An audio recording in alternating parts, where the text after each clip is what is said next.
Hey, folks, coming up on Roland Martin Unfiltered for Wednesday, January 9th, 2019. More drama in Birmingham over the Birmingham Civil Rights Institute's decision to rescind an invitation to civil rights and human rights activist Angela Davis. 3 of the top board members have resigned. The city council and the school board have passed resolutions praising Angela Davis, and now there's going to be an alternative event celebrating Angela Davis. Roy Johnson of AL.com will join us with all of the latest details. Also, folks, a new development in the R. Kelly case after the surviving R. Kelly documentary aired over the weekend in Chicago. The Cook County State's attorney, Kim Fox, she is asking folks with information that could lead to him being prosecuted to come forward.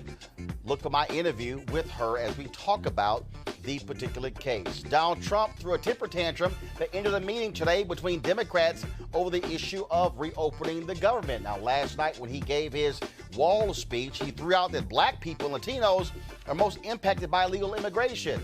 I have 2 experts, one conservative who says that is absolutely the case, another, an economist and labor expert who says, hold up, you're a little bit wrong on that one. We'll break it down for you. Also, folks, Congressman Ayanna Pressley, she had some tough words for Donald Trump on the floor of the U.S. House, and it was another CBC member who was presiding who had to gently let her know that that was not the place to criticize the president. We'll show you that video. Also, teachers in Los Angeles preparing for a major strike. We'll talk with Randy Weingarten of the American Federation of Teachers Union about that particular strike. Also, we continue to highlight the importance of HBCU professors with AT&T's Dreaming Black initiative. We'll talk with a professor from Morgan State who says the next Facebook or Twitter founder is going to come out of Morgan State. Folks, it's time to bring the funk. I'm Roland Martin Unfiltered. Let's go. He's got it. Whatever the biz, he's on it. Whatever it is, he's got the scoop, the fact, the find. And when it breaks, he's right on time and it's rolling. Best believe he's knowing. Putting it down from sports to news to politics. With entertainment just for kicks, he's rolling. It's on go, roll, roll, y'all. It's Roland Martin, yeah. Rolling with Roland now. He's funky, he's fresh, he's real, the best, you know he's Roland Martin now.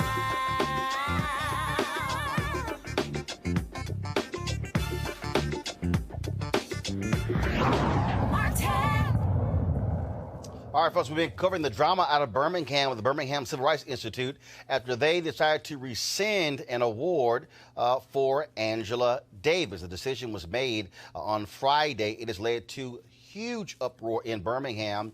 Now, the 3 top members on the board of directors, they have resigned as a result of that decision. Chairman Mike Oatridge, who works for Honda, First Vice Chair Walter Bodie, and Secretary Janice Kelsey are no longer members of the board. They have released a statement finally commenting on this issue. Joining us live from Birmingham is AL.com columnist Roy Johnson, who has been covering this.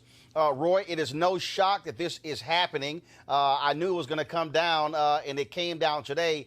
They have been under intense pressure for the last 4 days since making that decision.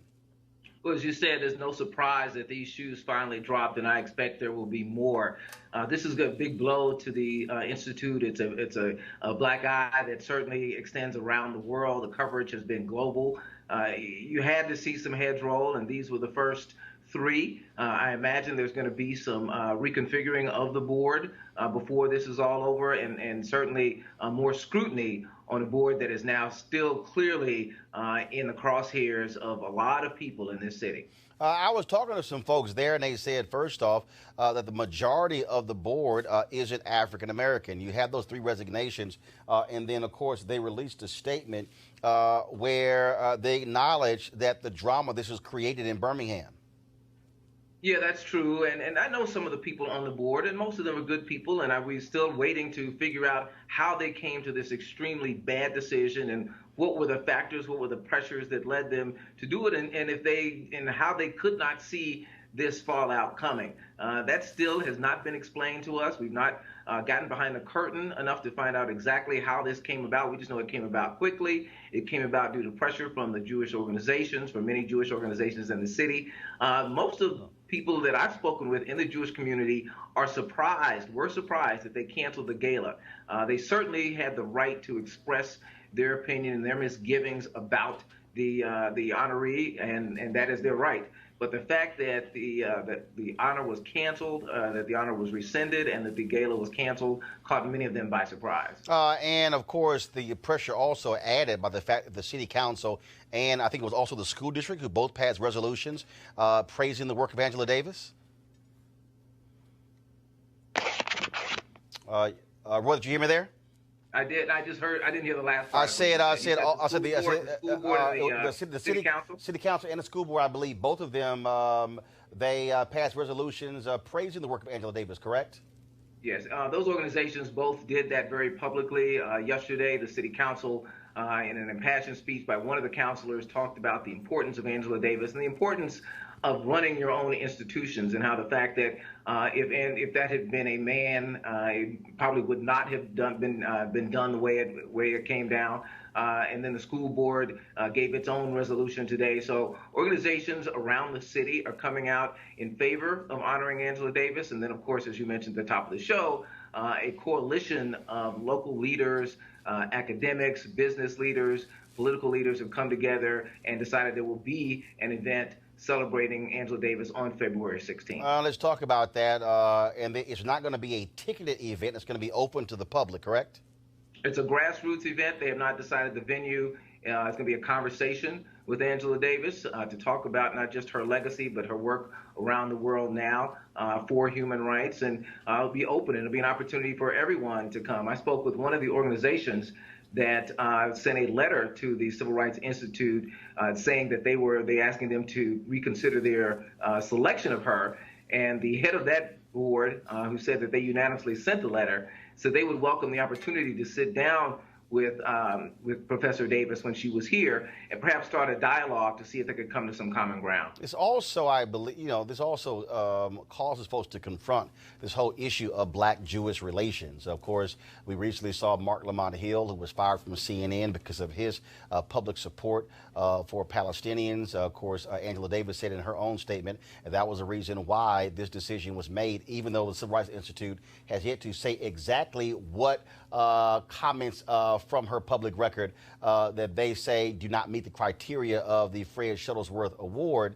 And are any folks talking about that, this whole idea of black folks and Jewish folks in Birmingham being at odds over issues like this?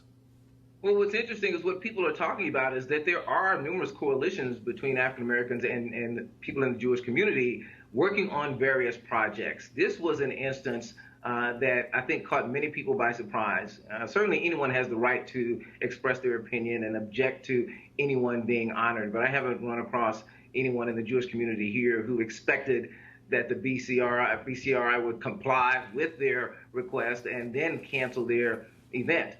So I think you're going to see more opportunities and more, maybe not through the BCRI, but see more events that are trying to bring people together to have an open dialogue about the things that matter to each organization, to each community, and see if there can be more of an effort to move forward in a positive way. The head of the board for the Birmingham Holocaust Education Center, which did send a letter to BCRI, said she hopes that something good does come out of this because every city needs it, and certainly Birmingham is one. All right, Roy Johnson, AL.com. We appreciate it. Thanks a lot.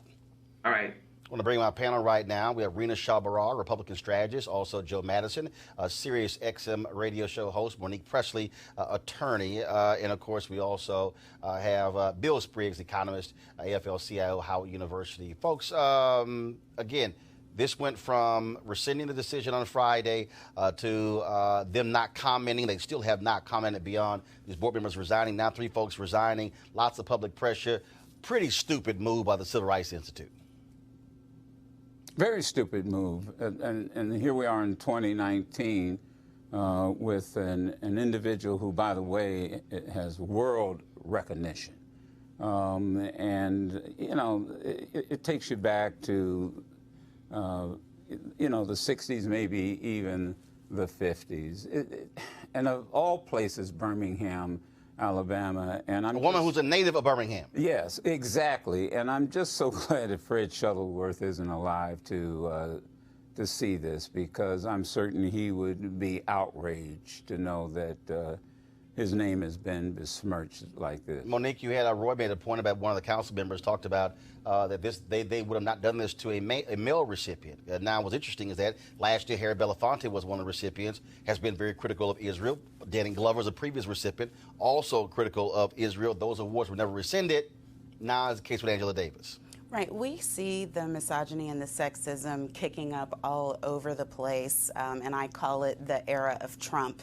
But we also see the just privilege and the exertion of power and privilege in much more of an entitled fashion due to the current climate. So I think that this isn't just about, obviously, Angela Davis. It's not just about Jewish-Black relations. It's about a white power center that can flex its muscle, and it doesn't have to be on the conservative side. It can be on the liberal side as well, and that's what we saw happen here. Rena, Bill? Yeah, I would say, you know, what's most disappointing is that she's not being judged on, it's been said, the totality of her work. You know, that's really disappointing. And as a millennial, I got to put that hat on for a minute, because I think young people in this country, we grew up thinking our country's so diverse and that diversity of thought is encouraged. And last I checked, you know, this is the United States of America. It's not Israel. This whole defending Israel at all costs is so, it just is, it confuses me on so many levels, because I think I see it happening the most out of the right. I know it's happening on the left as well, especially last week with the talk of Congresswoman Rashida Tlaib and her comments, you know, highlighting again, she's a Palestinian woman. The conflict between Israelis and Palestinians, again, I remain so confused by why we can't inject our American ideals into this conversation and say, hey, this is wrong.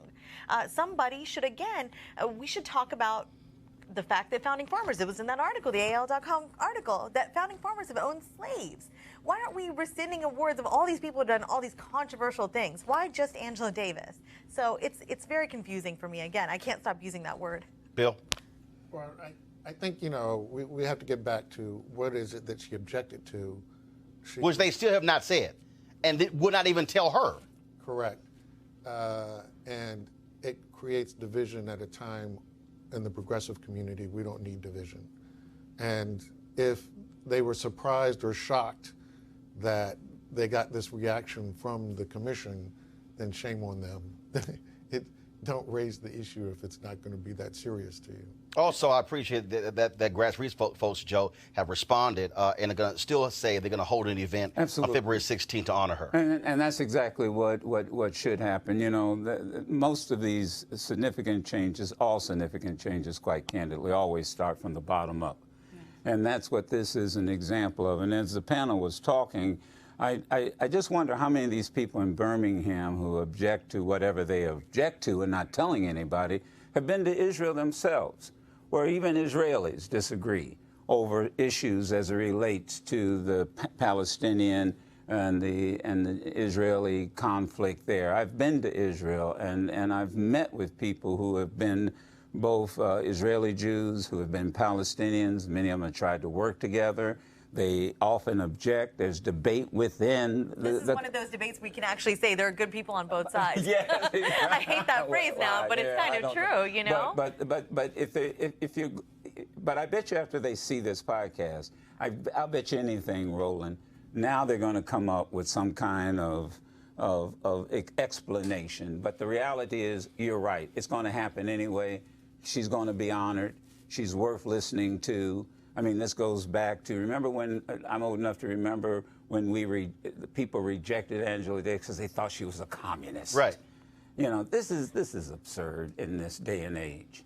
I'll tell you one thing that's not absurd. A lot of reaction to the Surviving R. Kelly documentary on Lifetime television last week. Now we know that the Fulton County District Attorney in Georgia is opening an investigation into R. Kelly, and also the Cook County State's Attorney Kim Foxx. She has made a public call for folks to call her office for information that could lead to him being arrested and indicted. I earlier talked to Kim Foxx about that. Here's my conversation with the Cook County State's Attorney. first and foremost, you made this call yesterday for information with regards to R. Kelly. I would assume that was all based upon the response to the Lifetime documentary. That's right. We had received a number of phone calls in the days since the documentary aired where people had raised concerns about what information they had and what was potentially could happen as a result. And so what we realized was one, there was not an open investigation, that people had a lot of information, but we would not be in a position to even have an investigation if folks weren't willing to share whatever information that they had. And so that is why we made the call, because there was this expectation that something would happen. But in order for anything to happen, we need the participation of the public. Explain to folks statute of limitations, because that really speaks to what's going on here. We know in murder cases there's no statute of limitations, but when it comes to being involved with an underage girl, what are the statutes? And also, of course, we saw with the documentary that there were several individuals who are of age, and they had wellness checks, but they said, I'm fine. Is there anything that you can do? So explain to people, legally what you really can do. Yeah, so the statute of limitations for felonies in Illinois is 3 years. There are specific statute of limitations depending on sex assault, sex abuse, domestic violence. And the laws have changed during the course of the last 20 or so years, where the sex abuse or sex assault cases now have a longer window, depending on what the law was at the time of the incident. So without going into the weeds, we're looking at anywhere between 3 and upwards of 25 years.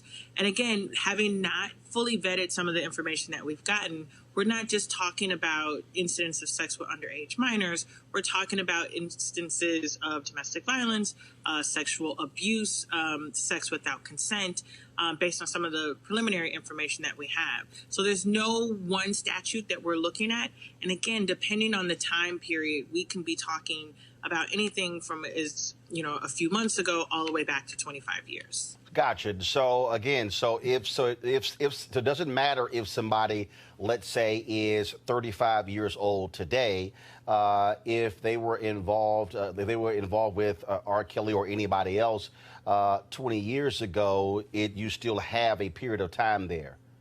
Right, potentially. So that's why it's important that if anyone has information, that they bring it to us so that we can break down the time period in which the act had happened, and what the existing laws were at the time, to see if we have any extensions in the statute.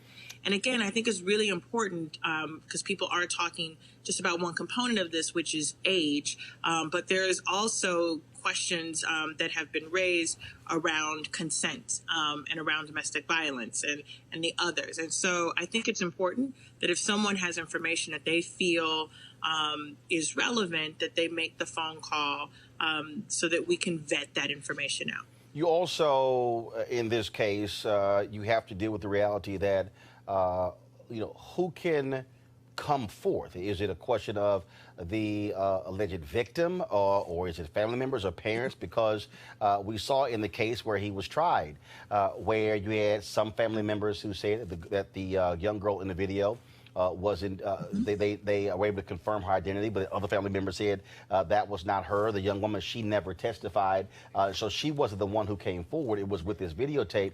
And so explain that to folks as well. Who can actually get, frankly, a case moving forward? Is it the person who was victimized, or could it be a family member? Yeah, I mean, I think information that leads to additional information can come from anywhere. So it can be a family member, it could be a friend, it could be someone who witnessed something while they were out. To your point, if we are going to have enough information based on the facts, the law, and the evidence to see if there's a case that can be proven, certainly we would have to have an actual victim, someone to say that this, in fact, did happen to me, and can give context to when, where, how it happened.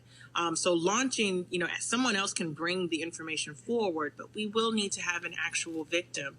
The Constitution affords anyone the opportunity to confront their accusers. And I want to be very clear. Our call for people to bring us information is not based on the assumption that Mr. Kelly will be found guilty. But we can't even get to the question if people are reluctant to engage us with whatever information that they have. Last question. We know that based upon the documentary, there were people who were flown to other cities and states. If someone is currently residing in Chicago, but let's say something allegedly happened in another state, how do they, does that impact your jurisdiction? But also, let's say there's somebody who is living in another state and they were actually flown to Chicago. So explain that as well. Certainly. So under Illinois law, we would be responsible just for those acts that happened here in Cook County, so Chicago and our surrounding suburbs. If someone is from another state, but they were here and an act happened here and they left and went back, it's where the act occurred, not where you were a resident. And so if something happened while you were in Illinois and you now live, in New York, you are more than welcome to give us a call and we can get that information. If you believe that something has happened in another state that had nothing to do with Illinois and you reach out to us, we can provide that information to the jurisdiction where that incident occurred. All right, Cook County State's Attorney Kim Foxx, I appreciate it. Thanks a lot. Thank you, Roland. Have a good one. Folks, the phone number that Kim Foxx wants you to call is 773-674-6492, 773-674-6492. And also, phone calls to sex abuse hotlines were up some 20% as a result of the Lifetime documentary. All right, folks, let's talk about Donald Trump, him lying about his wall. Of course, today he met with members of Congress and walked out because he was ticked off when Nancy Pelosi said, we ain't paying for your damn wall. It's been a pretty busy 24 hours, of course, for Donald Trump. And last night, of course, he spoke to the nation.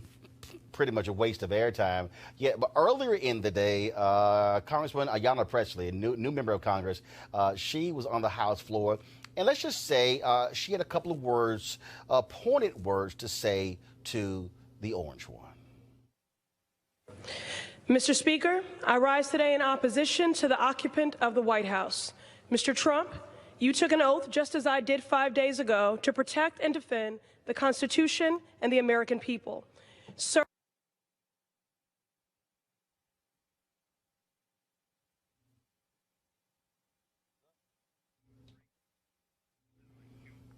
all right, folks, not quite sure what happened there. We're going to try to re-cue that.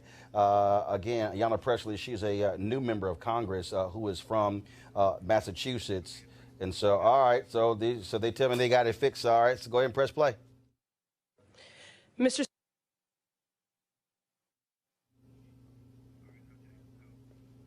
Okay, all right, so they don't have it. All right, then, so that's... So something wrong with the system. Well, y'all calm down in the control room. And so we don't have it there. I'm going to pull it up on my iPad just a second and actually play it. Monique, why don't you talk about your cousin? You know, I couldn't be prouder of a black woman who gets 1 minute to speak and uses it for everything that it's worth, not just because she has the last name Pressley and she's in my family. Am I proud? I am proud because she could have talked about anything and she spoke truth to power the way she's supposed to when there's more than one branch of government. I think it was time well spent and it was worth the little tisk-tisk that she got from House leadership for doing it. Joe Madison, these freshmen, they really don't give a damn about the normal way of Congress. They made it perfectly clear they're going to operate on their own. Yeah, not giving a damn is an understatement. And basically that's how they got elected. From the West Coast to the Midwest to the East Coast. It's really a new day.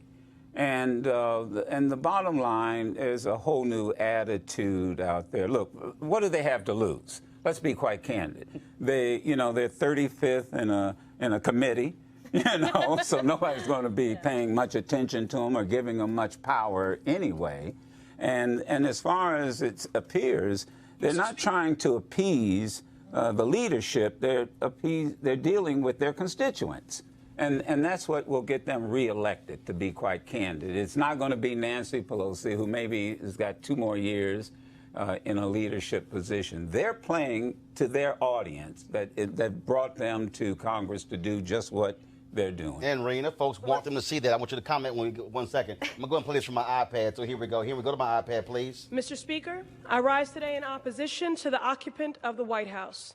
Mr. Trump, you took an oath, just as I did 5 days ago, to protect and defend the Constitution and the American people. Sir, you dishonor that oath. You devalue the life of the immigrant, the worker, and the survivor. I see right through you, and so do the American people. This has nothing to do with border security. Your shutdown, another Trump-generated crisis, has brought a tsunami of hurt to the American people.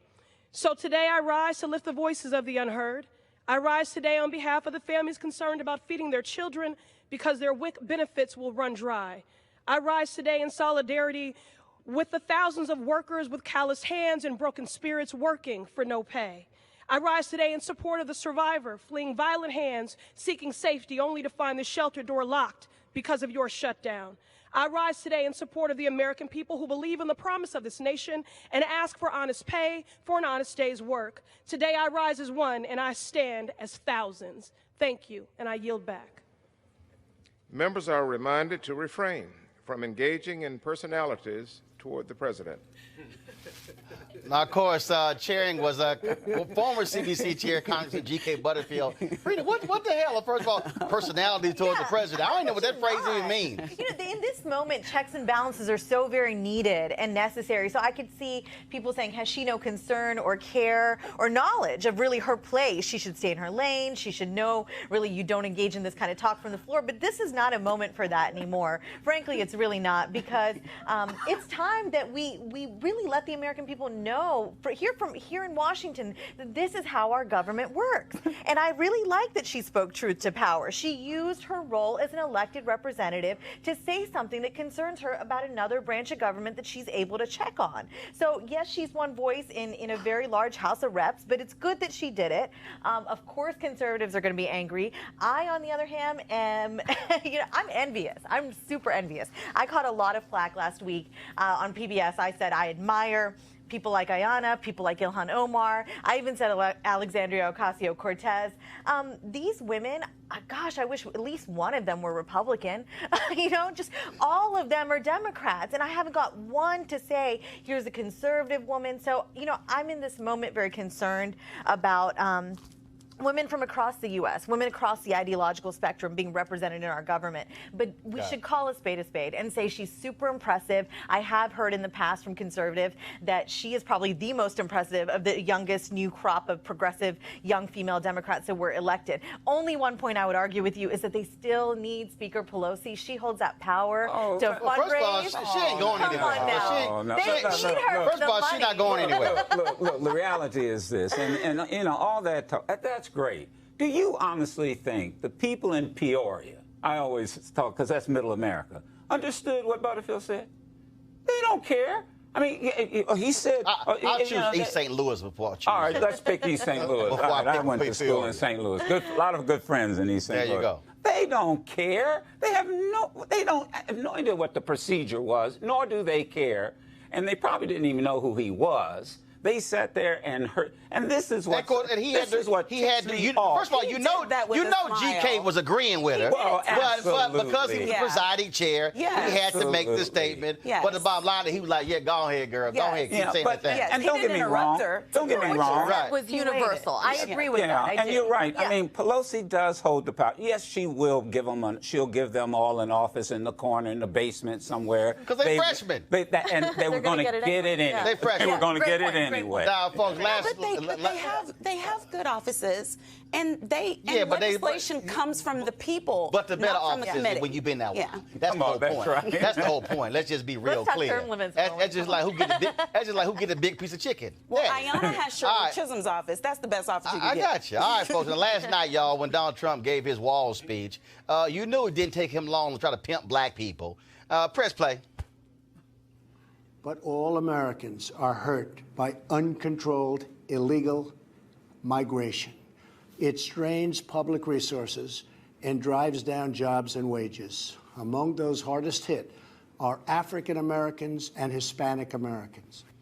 The question is that true? Joining us right now is Dr. Carol Swain, author of Debating Immigration. She says that is the case. Dr. Bill Spriggs, an economist, professor at Howard University, also chief economist, AFL-CIO. Different perspective. So, Carol, I'll start with you. You say Donald Trump is correct that illegal immigration hurts black people? I've been saying that for years. I wrote my first book, published a book with Cambridge Press in 2007. And one of the reasons that I published that first book was because the black leaders were not speaking to the facts. When you have a oversupply of labor, surplus labor, it hurts blacks, white, poor whites, as well as Hispanics. Anyone that has a low wage, low educated worker, they are hurt by the competition. Okay. Bill Spriggs, you studied these numbers quite well, led the economics department at Howard University. What do you say to what Carol just said? Well, let's separate a couple of things here. First off, the wall has nothing to do with illegal immigration. So spending $5 billion, if you want to help disparately impacted workers, that's not where I'd spend it. I'd spend it on education, job training. But let's separate that. Second thing is the issue immigration or is the issue illegal? And so if someone is here undocumented and cannot assert their full labor rights, then yes, that hurts everyone in the United States, all hues, because those workers can't assert their rights as workers. But do their numbers and do immigrants hurt? That's not true. Here's the case. Immigrants create demand. So if you look at cities that have been severely hurt, like Flint, Michigan, this is not from immigration. This is from General Motors deciding we won't make auto parts in the United States.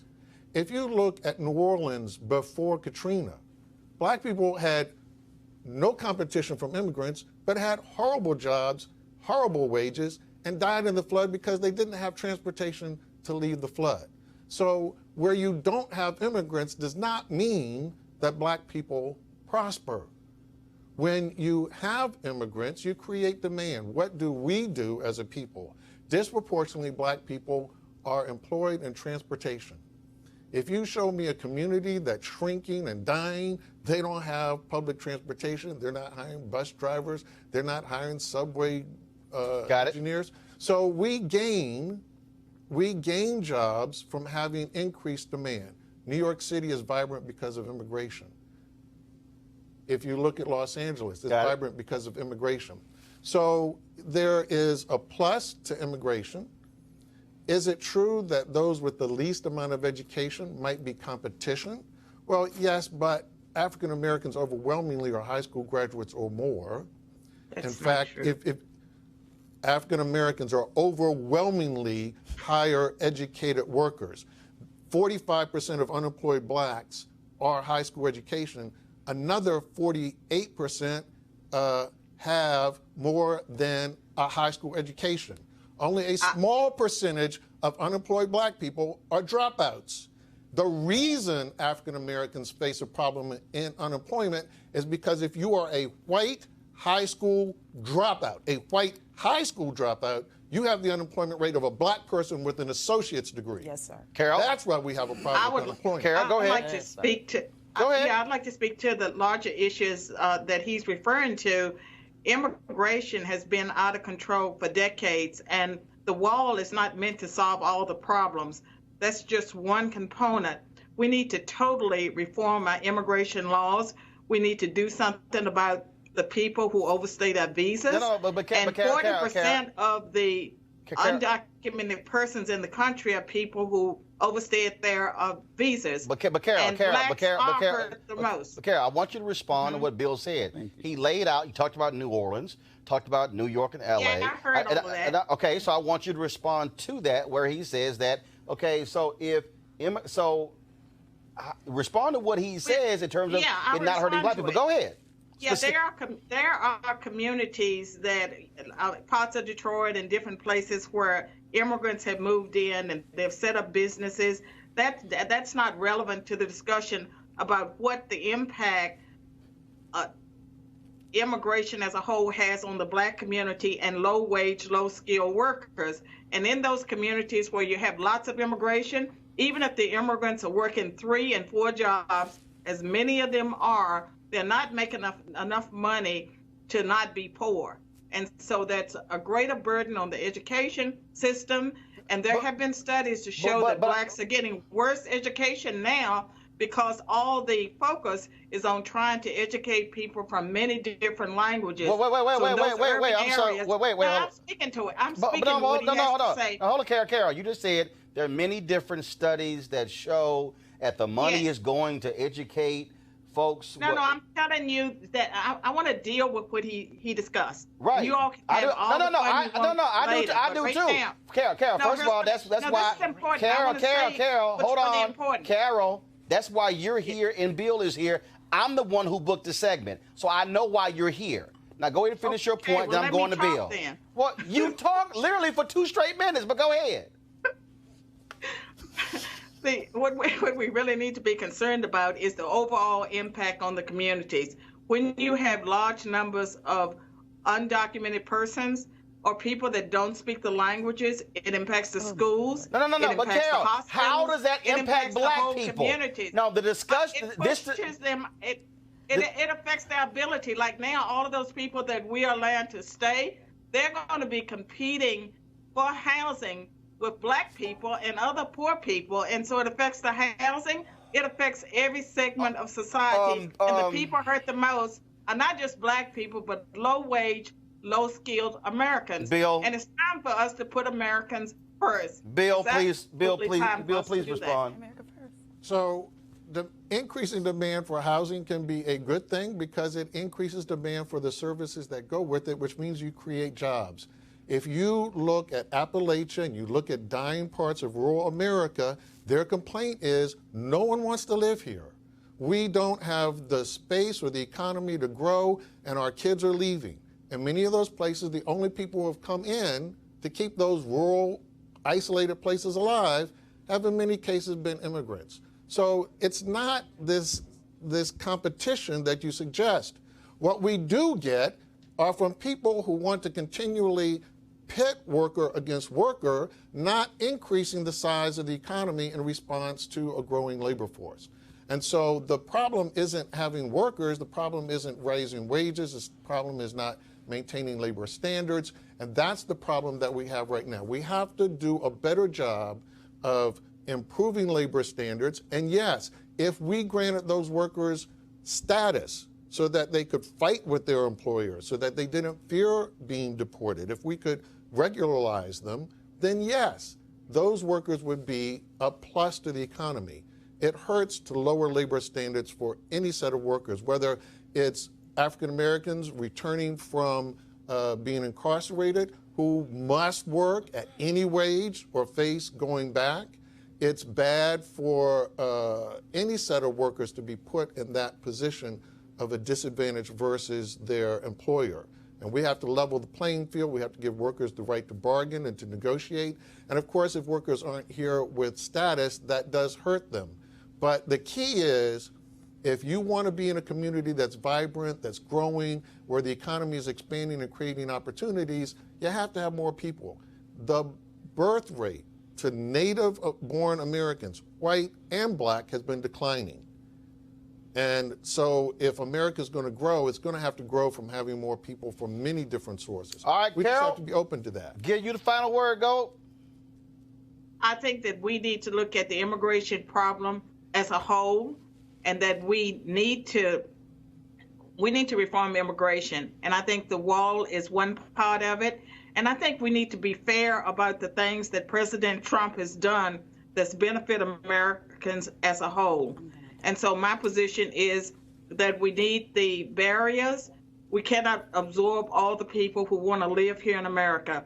if we have open borders, then most of the world would want to come to America. Many people, there have been surveys about this. Okay. And so I think the situation is much more complicated than it's being portrayed. Well, first of all, we went into detail. I thought Bill was pretty damn specific.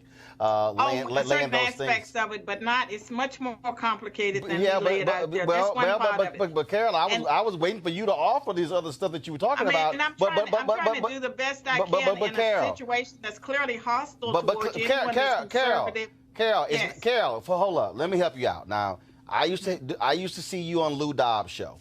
Yes. It's two people who have been talking, you and Bill.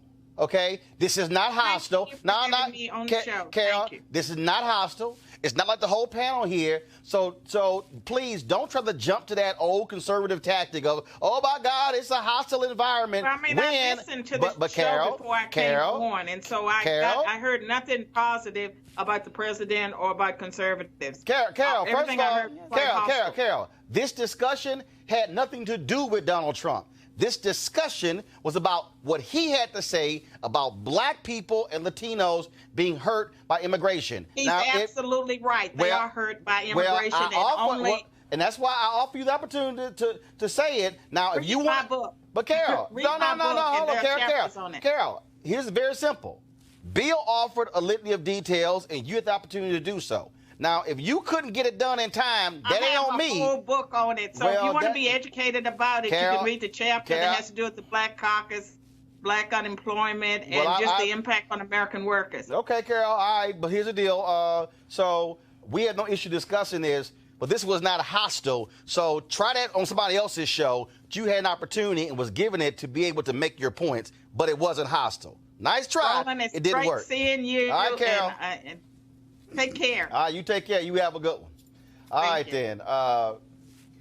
Rena, go. I know you want to go ahead. I know you want to. Go real quick, 'cause I'm going to go to Randy Weingart next, but go ahead. Let me go real quick because I'm a conservative. I don't support the wall. I don't think we have extremely porous borders. You know, I just think the arguments you made are those that Republicans should embrace, talking about competition, the markets. I mean, this is something that Republicans should really applaud, is that there's credo to the argument that honestly, there are some groups that are faring badly because our cities are dead. I am the daughter of legal immigrants, a surgeon that immigrated to southern West Virginia in '71 because of the coal mines, and a woman who was a lawyer and did not practice there. It was the gold mine, my mother said. The coal mine was the gold mine. Why? Because there were jobs. And now that county that I was born and raised in is the epicenter of the opioid epidemic. Right. Why? Why? There's no jobs. People don't want to leave there. There you go. I was one of those kids who left. Now my brother's gone back. We inject into the economy. We are new Americans, but that's what happens. That argument you made, it's just practical. And I'm not hearing Carol. I'm just not. I'm sorry, you can't Carol. just say read my book. So real quick, Monique, then Joe. Then I got to go to my next topic. All right. I just want everybody to not miss what Trump does and how it just worked in this episode. He tells the white man to be afraid of everybody of color because we're the ones taking the jobs. Then he gets on there and tells the blacks and the browns to be afraid of the illegals because the illegals are going to take the jobs. It is peddling hate and it is peddling fear and it's lies. The statistics prove what we all know. Black people are coming out with so much education that they do not want the domestic worker jobs that the illegal immigrants and the legal immigrants are coming and taking in the workforce. They are not taking jobs. Ain't no white folks going to be out there picking oranges and lettuce. Joe, go ahead real quick. Education is the currency of the 21st century. And what you see coming to the United States are usually people who lack education. And that's not just happening in the United States, that's happening all over.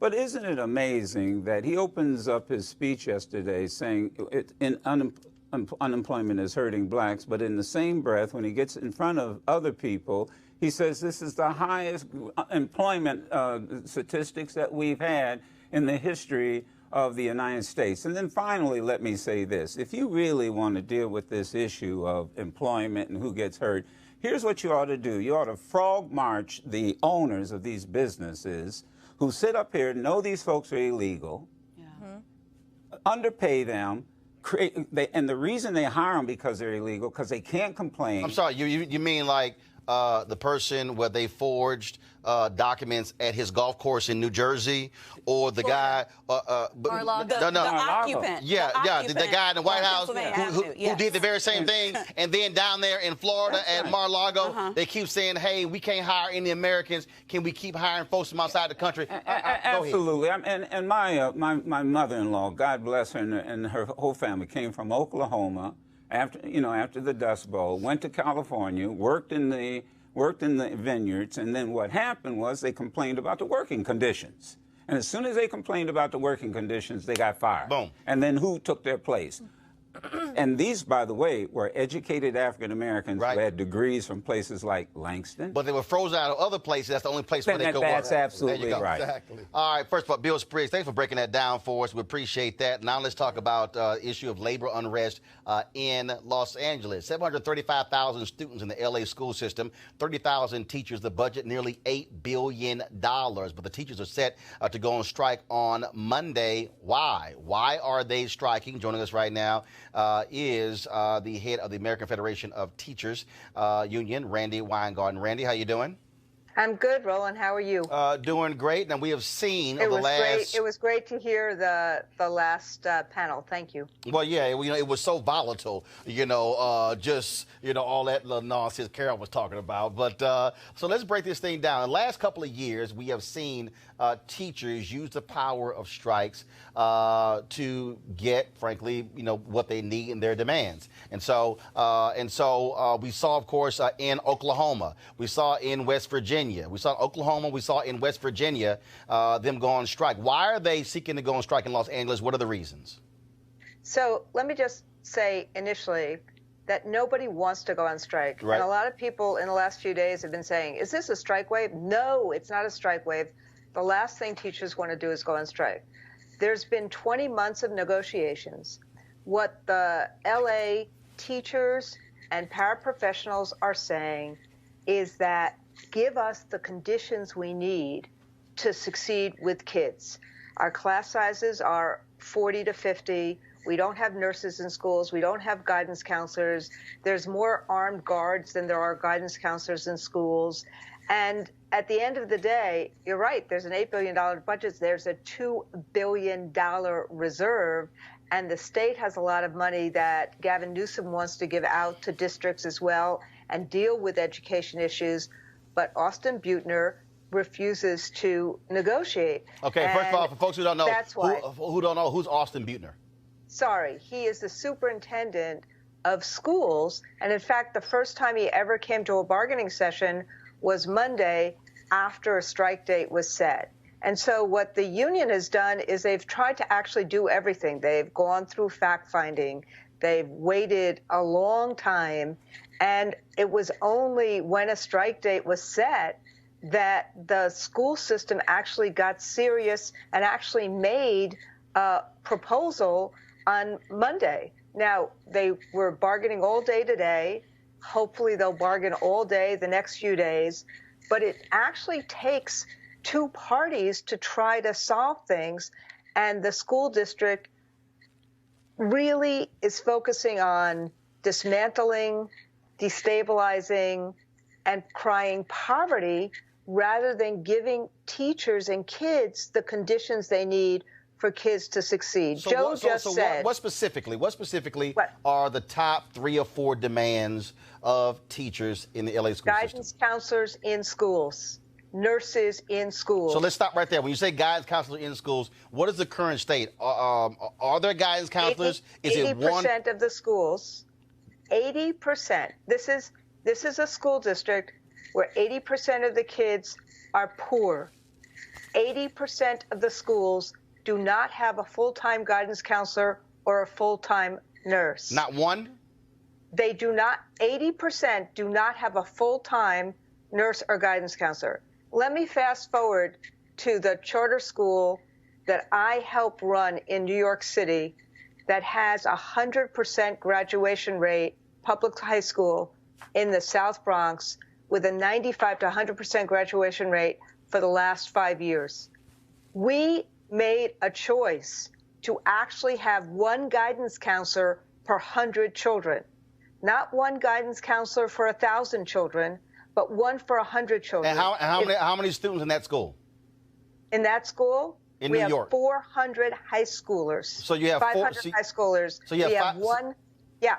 And what I'm saying is, if you understand that emotional well-being and meeting children where they are is incredibly important, you have to deal with the challenges that kids bring. Got it. So that is the number one demand. The number two demand is lowering class size enough. I'm a high school teacher.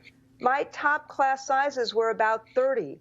If you are a high school teacher with 100 kids, that is a lot, and you want to give them individual attention, that's a lot of kids. The class sizes in LA are 40 to 50. So how are you as a high school teacher going to be able to individually meet the needs of kids? Got it. These are the top two demands. So what's happened is that the school district doesn't want to deal with these now because the public now understands that these are the demands. There's a lot of public support for the teachers and for the paraprofessionals. But number one, teachers want to be in their classrooms, but they want the conditions that kids need to succeed. All right, Randy Weingarten, the head of the AFT, we surely appreciate it. Thank you very much. Thank you.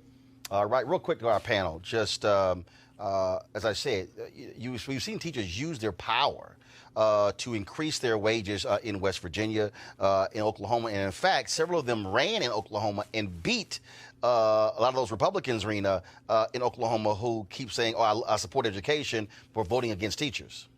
Yeah, that's the thing is, sometimes the talk doesn't match the walk, and that's a problem. Unions have typically been pretty unpopular with conservatives, but I think those notions are changing now. With the younger set of conservatives, those especially who are working in education, they understand that collective bargaining is the only way you can change some of what's happening. And striking is probably one of the best political activism tools in the kit. And I just really, I was sad to see what happened in my native West Virginia, but I just didn't see any other way that those teachers could have seen a raise. It just felt like there was just too much pent-up frustration within the governor's office, within the offices of those state legislators. They were just not going to act unless those teachers came and said, we are striking. Joe. So it's going to be interesting to see what happens in other states. But in my home state, though I'm a conservative, I support what happened. Well, it not only happened in your home state, it also happened in Arizona. It's going to happen in California. And the reason you also have to keep in mind,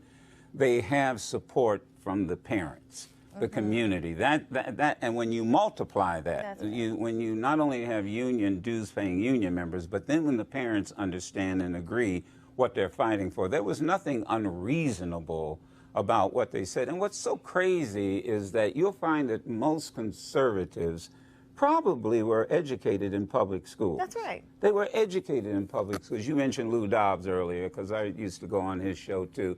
And he swears by the fact that public education was the greatest thing that ever happened to this country, and he's absolutely right. Well, this is what separated America from the rest of the world. Great point. Clearly, he lost his damn mind since he left. But Monique, real quick. Right. I hope people will reach out and support this, because these teachers weren't asking for money. That's right. They were asking for tools that had nothing to do with their individual salaries or insurance or anything like that, so that the students can succeed. I know in my high school, there were hundreds of us, but there were at least 7 counselors. You got your assigned counselor. Right. And if you're talking about kids who are already in lower socioeconomic conditions, if they can't get to see a counselor, if there's 50 of them in a classroom, if they don't have parents who are able to support them, where are they? And the purpose of the counselor is to help them make college decisions, job readiness decisions, and you got to have that. Makes no sense whatsoever.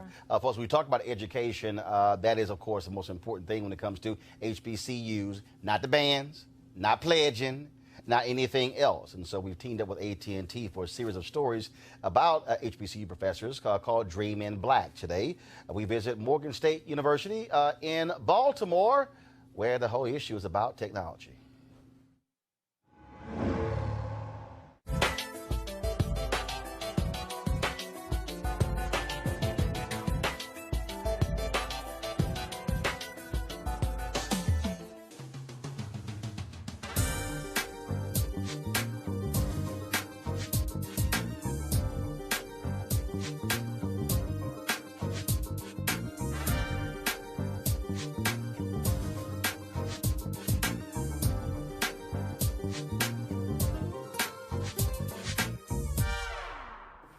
Dr. Cornegay, Yes, sir. how's it going? Great. What do you do? I'm a hardware hacker, so we really a tinkerer. I tinker with things, most likely, more often electronic devices, and to figure out how they work and what their weaknesses are. How did you dream big? How did you think about the possibilities of what you can do with that and turn into a career? What were you thinking about that at an early age? I used to have crazy dreams back then, and I never understood what they were until much later, until I got to college, maybe. But I always would dream about numbers and binary numbers, number sequences. So I would always dream. So and that's probably what prompted me to start out as a math major. So I started out as a math major in college. And then my sophomore year, my math professor pulled me aside and said, well, what are you going to do for the summer? And I said, well, I don't know. So she said, well, here's two opportunities. And so she said, oh, you can go to Prudential. The other option was to go to Bell Laboratories and to do some engineering stuff. I said, cool. I've never done that. What is engineering? So it was officially called engineering, but for you growing up, it was called tinkering. Yes. Yes. Yes.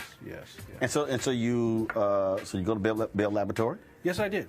I went to AT&T Bell Laboratories. What was it about it that sort of just blew you away? That caused you to say, oh man, there are no limits here. That I could this thing could go anywhere. It was a number of things. It was the place, the energy of the place,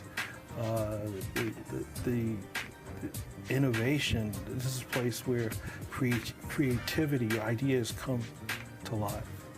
And they created this environment, and they had the tremendous resources, and you had all these brilliant people, especially people that looked like me, who were engineers. Upon graduation, I moved back east, went to work for IBM, T.J. Watson Research Center. I was one of the 3,000. I was only 4 African-American research staff members.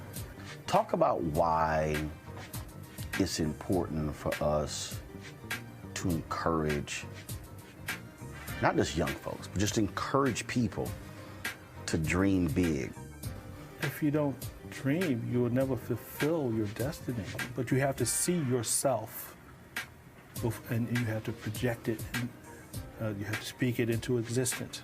But first, it starts with the visualization. Mm-hmm. Is it important for you and what you're doing to get students to understand that they have to think bigger, broader, not and once exposed that they may have thought their future as an HBCU student was this, and really what you're seeing is no, it's oh yes, well it's you can actually box it. The next Mark Zuckerberg is going to come from Morgan State University, from this lab.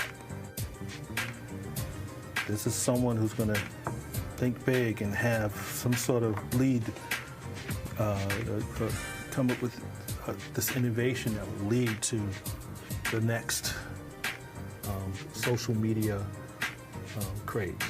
So I think I'm always encouraging them to think big and to go beyond.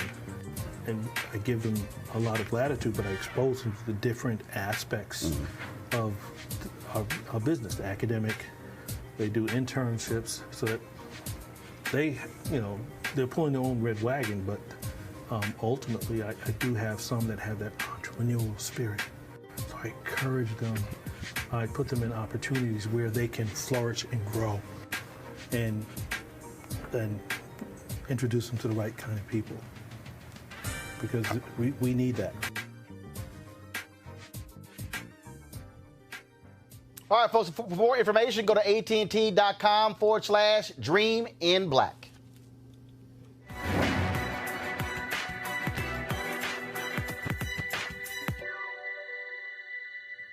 We have to create an art for liberation and for life.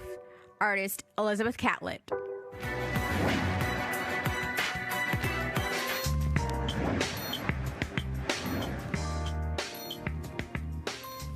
All right, folks, HBCU Giving Day. Universities, Allen University, founded in Cokesbury, South Carolina in 1870 as Payne Institute by a number of ministers of the African Methodist Episcopal Church. In 1880, it was moved to Columbia and renamed Allen University in honor of Bishop Richard Allen, founder of the African Methodist Episcopal Church. If you want to give to Allen University, just simply go to allenuniversity.edu. That's allenuniversity.edu. All right, so we certainly support that. Last bit for our panel here, I'll do something different. Each one, you got a minute to talk about whatever you want to talk about. What you got? Raina, you first. This whole segment got me thinking about really just women in tech and women of color in tech. There's a great woman, Reshma Sajnani, who ran in New York many years ago for Congress, but started Girls Who Code. It's a great organization doing great work to get more young women into tech. I was appalled at some figures I saw last year that said that 50% of employees at Google and Apple are still white, and 83% of tech executives are white. So we really need people of color in these tech fields. It's going to happen through efforts like Reshma's, which is Girls Who Code. So I hope more young women will get involved in STEM careers, particularly at HBCUs. Joe? I think that on Martin Luther King Day, instead of so many breakfasts and awards handed out to people, that it really should be a mass demonstration in this country, given the fact that 800,000 workers, people who are not working, or let me put it this way, working and not getting paid. The last time I checked, that was slavery. And that we should not allow this president to blackmail the United States of America, because that's exactly what he's doing. This is blackmail. But I would call on America, like Martin did, that on his birthday, we should have a massive demonstration. And I think organizations, HBCUs, fraternities, you name it, religious organizations, you know, young people have something they call flash mobs. I've seen 2,000 young people show up to have a snowball fight. I think we can show up to protest against what's happening with these unemployed, dedicated public servants and their families. And of course, that weekend, MLK weekend, will be the Women's March taking place, mass demonstrations all across the country. But you're absolutely right, because he died fighting for sanitation workers. Monique? I just want to offer a word of encouragement for people who may feel like they don't have a voice. We're 9 days in now to 2019, and some ended 2018 feeling like they were stifled and choked, and what's going on in today's politics is affecting them, but there's nothing they can do about it. That is 100% not true. There is no preacher that has to be without a pulpit these days. There's no politician that has to be without a platform. In the age of social media, there is always a way for you to have your voice heard. Get up, stand up, speak out, and do something about an issue that you care about. It only takes one person to make a majority if you push to join somebody else. So I would like to see everybody step forward and take action in 2019. All right, folks, here's my final comment. Earlier, we started this show off talking about the Birmingham Civil Rights Institute and them rescinding the award from Angela Davis. Today, 3 of their board members resigned. I dare say any board member of the Birmingham Civil Rights Institute who actually voted to rescind that award, they should resign, because they embarrass the legacy of Reverend Fred Shuttlesworth, somebody who Angela Davis knew and went to high school with his daughter. The reason I say that is because for you to sit here and bow down to pressure when you're recognizing a daughter of Birmingham, somebody who has been on the front lines of human rights, just because you disagree with them calling for a boycott of Israel, that simply isn't enough. And then to put out a deceitful statement stating that on further review of her record, that she did not meet the criteria of the award. First and foremost, I went to your website. You don't have the criteria of the award on your website. You haven't even released that criteria. Second of all, you have yet to even say why the award was being rescinded. What that says to me is that you were bowing down to pressure. What that says is that there clearly had to be some Jewish donors to the museum who said, if you don't rescind the award, we are not going to cut you a check. Well, sometimes there's some folks who checks you don't need. And in the case here, you actually have done more harm to the legacy of the Birmingham Civil Rights Institute than you actually did any good, because not only did you cancel the award, you canceled the gala that went along with it. Maybe the lesson here is that for the folks sitting on the Birmingham Civil Rights Institute, that you might need to go back to your roots. You might need to go back as to the people who you were so-called honoring with this particular institute, the folks who were fighting for human rights, the people who were fighting for labor rights, people who were fighting for dignity. That's really what is missing here. But no, what you actually have is a bunch of corporate shills who are sitting on a board, who made it look real good on their resume, and they were supporting black people in civil rights. And now what you've decided to do is actually diss somebody who should have been honored years ago. But see, you didn't do this to Harry Belafonte. You didn't do it to Danny Glover. You didn't do it to the other folks who have been critical of Israel. And this notion that somehow Israel can't be critiqued is nonsense. Any nation can be critiqued. In fact, I recall that the fact that Israel was supplying weapons to South Africa regime during apartheid. What does that actually say about Israel when it comes to black people? Now, this is not a commentary about Israel, but what it is about is the integrity of honoring people, especially black folks, who've been putting it on the front lines for years. See, I can remember when Andrew Young was fired as UN ambassador because he had a secret meeting with the Palestinians. He was trying to broker peace in the Middle East, but there are those who said, no, we don't want that. And so President Jimmy Carter had to release him. I remember when Reverend Jesse Jackson Sr. was highly criticized because of his comments about Palestinians when he ran for president in 1984 and 1988. The reality is that this here, Palestinians and folks who are Jewish in Israel deserve respect, deserve a place to live in peace. But it is nonsense to somehow say that because you disagree with the policies of a country, that you can't even be honored in your hometown. I really hope on February 16th, they have a jam-packed event where they have 2 and 3 times the number of people who normally attend the Civil Rights Institute's gala. I really hope it's 2,000 and 3,000. I hope young people turn out for the conversation with Angela Davis. I hope older folks turn out. And I hope the people there also use that event to rekindle the spirit of Reverend Fred Shuttlesworth, a black man who did not bow down to any bigot there in Birmingham. What is the lesson here? I keep telling y'all. You got to fund your own freedom, because when somebody else is paying for your freedom, then they control what you do. They control what you say. They control who you honor. Now, whether they are Jewish, whether they are white, whether they are black, the bottom line is here. Sometimes you got to have the courage to tell people, hell no, we disagree respectfully. That's what the Birmingham Civil Rights Institute should have said, and they didn't. And now they've made their jobs a hell of a lot harder because they chose to be hard-headed. I say, lesson learned. Folks, be sure to support Roland Martin Unfiltered by going to RolandMartinUnfiltered.com. We want you to join our Bring the Funk fan club. Every dollar that you give supports this show and the work that we do. And so we thank all the folks who have given. Tomorrow we should be running, or is it today, guys? We'll be running the video with all of our donors, and we'll be, as folks give, we'll be adding those each week. Again, honoring you who have supported this show. Again, go to RolandMartinUnfiltered.com.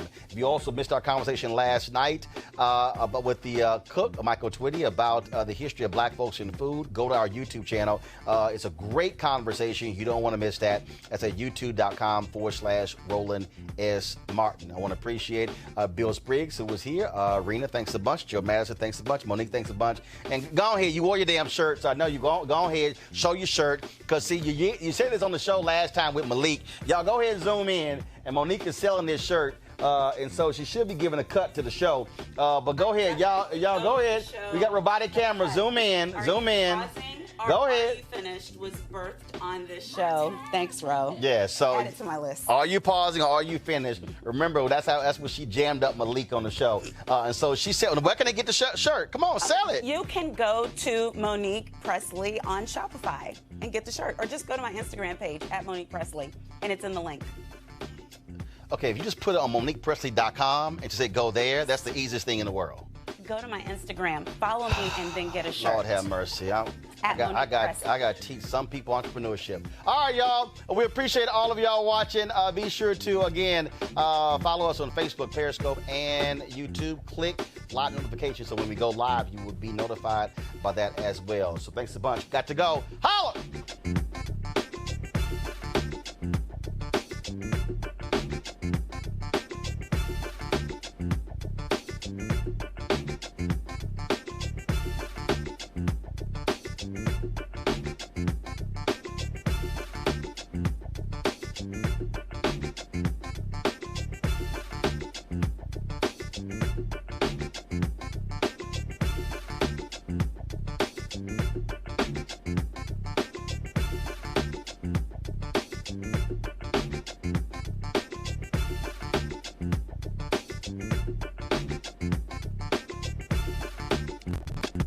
You want to support Roland Martin Unfiltered? Be sure to join our Bring the Funk fan club. Every dollar that you give to us supports our daily digital show. There's only one daily digital show out here that keeps it black and keep it real. As Roland Martin Unfiltered. Support the Roland Martin Unfiltered daily digital show by going to RolandMartinUnfiltered.com. Our goal is to get 20,000 of our fans contributing $50 each for the whole year. You can make this possible. RolandMartinUnfiltered.com.